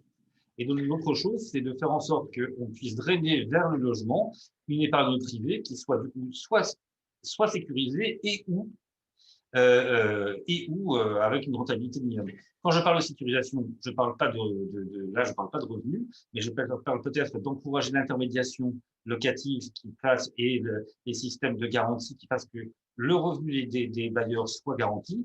Aussi une information plus forte qui fasse que quand il y a, j'ai parlé de logements indignes, en effet, sur lequel j'ai fait en effet un rapport, ça veut dire que quand on est face à un logement qui est dégradé, on ne va pas aller jusqu'à l'indignité, on puisse informer et accompagner les bailleurs dans leur investissement, dans la maintenance, dans l'investissement, la rénovation de leur logement, en faisant en sorte que là aussi, ça ne dégrade pas trop leur rentabilité, parce que tout ça est une sorte de, c'est un équilibre à trouver derrière tout ça. Vous savez, quand j'ai fait ce rapport, j'ai eu pas mal d'intermédiaires locatifs qui m'ont dit, dès qu'on signale un désordre à un propriétaire, dans 78% des cas, il va faire les travaux. Très souvent, il y a une ignorance, il y a une peur. Moi, je pense que les gens qui pensent qu'ils peuvent être propriétaires bailleurs oublient que c'est juste un métier et qu'à un moment donné, il faudrait mieux passer par des intermédiaires qui savent faire le travail, qui savent quelles sont les aides mobilisables, qui savent les garanties à avoir, qu'ils peuvent faire tout seul. Mais c'est aussi leur droit, on peut les inciter. Voilà, donc moi, je pense que cette mesure en tant que telle peut être utile. Elle peut gommer les excès, vous lui prêtez cette vertu. Elle peut gommer les excès, mais je pense qu'elle ne peut pas intervenir en tant que telle, si elle est seule, elle ne sert pas à grand-chose. C'est pas ça qui va permettre aux gens de se loger, pour parler clair. À la limite, ça peut même aboutir à ce que les gens ne bougent plus d'un logement parce qu'ils auront peur d'une transition. C'est un peu déjà le cas. Et je pense qu'il faut qu'elle soit accompagnée. Un dernier point, je pense que par contre, il y a des moyens qu'on peut avoir d'encourager des innovations dans l'investissement. Je pense que le mécanisme de démembrement de la propriété doit permettre de réaliser différemment l'épargne. Je crois beaucoup qu'on pourrait aller vers une titrisation de la matière papier, c'est pas une invention en tout cas, mais qu'on puisse faire en sorte que les gens puissent investir de façon plus sécurisée, parce que tout simplement, ils remis leur épargne pour les mêmes professionnels. Et je crois que ça, c'est quelque chose d'important. Là, il y a la présidence fiscale. Voilà. Évident, et je vous laisse partir. Si je traduis une partie de vos propos, vous êtes favorable à la proposition de loi de votre collègue Nogal, parce que vous avez reformulé des choses qui sont un garçon que j'ai rencontré 2-3 fois. Voilà, exactement, ou un peu plus. Dernière question un peu perverse. Est-ce que vous comprenez politiquement que les maires qui ont fait ces demandes, que vous connaissez ou pas, certains incontestablement, qu'ils soient de votre sensibilité ou pas, formulent une telle demande? Est-ce que vous comprenez que politiquement, ça ait du sens aujourd'hui? Alors, quand je dis aujourd'hui, là, pour le coup, je raccroche ça à la crise économique. Le sujet, je le dis au tout début, vous n'étiez pas là, n'a pas de lien direct. Mais aujourd'hui, on peut le reconnecter à la crise économique. Est-ce qu'un maire peut se dire, oui, je ne peux pas faire autrement vis-à-vis de mes 60% de locataires, quelles que soient les conséquences? Alors, il y a différentes choses. D'une part, c'est vrai que je vais parler très librement, puisqu'il me semble que des analystes un peu aigris et des commentaires fâcheux fassent que ma formation politique n'a, semble-t-il, pas remporté complètement les élections municipales. Ça, c'est juste des gens tout à fait comment dire, méchants qui disent ça. Mais donc, tout ça pour dire qu'il y a différentes choses. Je remarque quand même, et c'est pas la réflexion précédente qui m'a autorisé à le dire, mais je remarque quand même que, vous savez, les élections de 2014 ont été gagnées par des listes qui toutes ont dit qu'elles n'augmenteraient pas les impôts. Les élections de 2020 ont été gagnées par beaucoup de listes qui ont dit qu'il y aurait plein d'habitants de plus dans leur commune. Et ça, c'est un vrai sujet. C'est-à-dire qu'il faut qu'on s'interroge à un moment donné, et quand je dis ça, je ne vais pas vous apporter la solution, je crois qu'il y a une réflexion à avoir, comment faire en sorte que, de nouveau, l'accueil de nouveaux habitants soit considéré comme étant une chance pour une commune, comment faire en sorte de décrire mieux les villes et mieux leur évolution, On a tous des exemples comme ça. Ma commune, à Méry-sur-Oise, elle est absolument charmante. Elle est à la lisière de la zone dense de la région parisienne, mais il y a une tension qui est réelle déjà. Et il y a aussi le lotissement de 450 maisons où les gens sont arrivés, ils avaient 40 ans, ils ont 60 mois. Donc, le fait que la ville ait besoin de se reconstituer et d'évoluer en permanence pour pouvoir rester cohérente est quelque chose qu'il faut réexpliquer parce que je vous garantis que c'est plus quelque chose, enfin, vous le savez mieux que moi de toute façon, que c'est plus du tout quelque chose qui est admis par les habitants. Et donc, ces maires réagissent sans doute par rapport à la bon, ces maires qui sont plutôt dans des métropoles et dans des cœurs de villes en tension, mais ces maires réagissent sans doute aussi pour un désir social derrière aussi cette petite musique que, comme on le sait bien, il ne faut pas d'autres habitants. Donc, moi, je comprends qu'ils puissent vouloir indiquer et donner des signaux de modération dans la hausse de leur loyer quand ça fait fuir à son de ce qu'on appelle encore des métiers clés, mais aussi de personnes de niveau modeste de leur commune. Évidemment, je souhaite bien que vous puissiez vérifier qu'ils vont dans le même temps construire le logement social, du logement intermédiaire pour pouvoir faire en sorte que tout le monde puisse se loger. Un dernier point aussi, c'est que je crois que un des problèmes que nous avons aujourd'hui, c'est qu'on n'arrive pas à faire baisser les loyers naturellement. Alors, je ne suis pas forcément un grand turiféraire de la logique de marché, mais pour autant, normalement, il y a quand même ce qu'on appelle un équilibre de l'offre et de la demande. Et la demande. Il y a différentes évolutions en la matière. Il est clair que la crise Covid, avec son appétence pour le télétravail, ça va peut-être rebattre un petit peu les cartes, avec une autre façon de gérer la résidence. Mais il est clair aussi qu'il y a un tel décalage entre le coût d'un logement social et le coût d'un loyer libre dans ces zones de tension que ces deux marchés, si on peut le dire, sont disjoints. Et moi, je dis ardemment pour qu'on puisse remplir la case intermédiaire, c'est-à-dire le logement intermédiaire, de façon à ce qu'on puisse établir une continuité et surtout qu'on garantisse entre ces différentes cases, entre guillemets, une forme de fluidité. Pour qu'on puisse faire en sorte que les gens puissent aussi avoir une demande pour qu'on puisse réguler davantage le marché du logement, il faut qu'il puisse s'adresser à tous les publics avec une forme de continuité. Et dedans, il y a le fait que si on a un logement social, on puisse, c'est normal qu'on puisse le quitter et pouvoir y revenir si on a un revers de fortune. Si jamais on a un logement intermédiaire aussi, de façon à ce que, du coup, il y ait une tension saine entre les différents segments du marché. Et là, peut-être, en effet, ça pourra contribuer à une baisse globale là où il y a des excès du prix du marché, qu'on soit non plus dans une logique de pénurie, mais dans une logique de fonctionnement normal du marché. Merci beaucoup, monsieur le député. Vous avez consacré du temps, vous n'en avez pas beaucoup. On vous libère et puis ce sera le mot de la fin. Vous avez pris la hauteur, puis surtout, vous avez, je l'avais demandé aussi tout à l'heure à Séverine de Comprignac, que vous connaissez, qui intervenait comme élu de Paris, hein, en l'occurrence, plus que dans ses fonctions parlementaires. Et en fait, voilà, vous avez aussi émis des hypothèses de solutions bien au-delà de l'encadrement, qui en est une, vous ne l'avez pas nié, mais qui est très insuffisante. On rappellera aussi les propos de la ministre du Logement qui disait l'autre jour, l'encadrement ne doit pas être un alibi pour ne plus construire. Et elle parlait beaucoup de ces maires qui, malheureusement, à la fois veulent encadrer et n'ont pas donné le coup de booster pour la construction. C'est un peu ce que je voulais dire aussi. C'est très clair. Merci à vous. Merci beaucoup. Je vais passer la parole à Émilie Jousset, la présidente du Cercle, qui nous a rejoint il y a un moment. Donc, elle a écouté nos débats. Moi, je voudrais, en mon nom, et puis elle va le faire, et à sa suite, ses deux coprésidents, remercier les deux élus. Monsieur le député, par priorité, il était face à nous. Séverine de Comprignac, elle nous a quittés, je la remercie aussi. Les trois professionnels de l'administration de biens, de Lyonnais, Olivier Dumas et Vincent Targe, et puis Camille Falocci pour Bordeaux, et Jean Beauvieux, grand spécialiste du logement qui nous a parlé avec beaucoup de franchise, beaucoup de cœur et un peu d'impertinence. C'est aussi sa marque de fabrique. Voilà. Merci beaucoup. Moi, je trouve que vous avez respecté le cahier des charges, de la franchise, de la simplicité, pas d'idéologie. Merci beaucoup, Présidente. À toi. Je ne suis pas sûr qu'elle soit en fait encore là. Ah, est arrivé, elle est repartie. Moi, je ne suis plus. Terminé un peu pour elle. Ça va trop vite pour moi, là. Ça va trop vite pour moi. Vraisemblablement. En tout cas, on a bien vu que l'encadrement n'était pas une solution en soi, qu'il n'a jamais produit de logement complémentaire et jamais répondu à l'offre finalement. Donc voilà, c'est un petit peu la conclusion. Nous avons eu beaucoup de plaisir à entendre aussi bien nos confrères, consoeurs et également nos élus. On aura bien sûr plaisir à vous retrouver prochainement.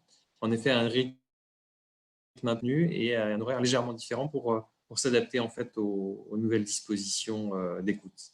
Voilà. Merci encore. On parlera de crédit mardi prochain et vous savez que c'est un frein aussi au redémarrage du marché de l'acquisition immobilière. Et encore une fois, 18 h, François Manel vient de l'évoquer, au lieu de 17 h. Donc vous aurez toutes les précisions d'ici là. Benjamin, à toi. Et on tire le rideau. Et apéritif pour tout le monde, chacun chez soi. Merci à tous les intervenants de cette conférence enrichissante, encore une fois. Nous l'aurons compris, l'encadrement ne répondra pas à tous les maux des problèmes du logement dans les villes concernées, mais effectivement, nous allons devoir trouver encore et toujours des solutions pour les problématiques qui nous concernent. Bonne soirée, merci encore. Bonne soirée à tous. Merci. À la semaine prochaine. Au revoir.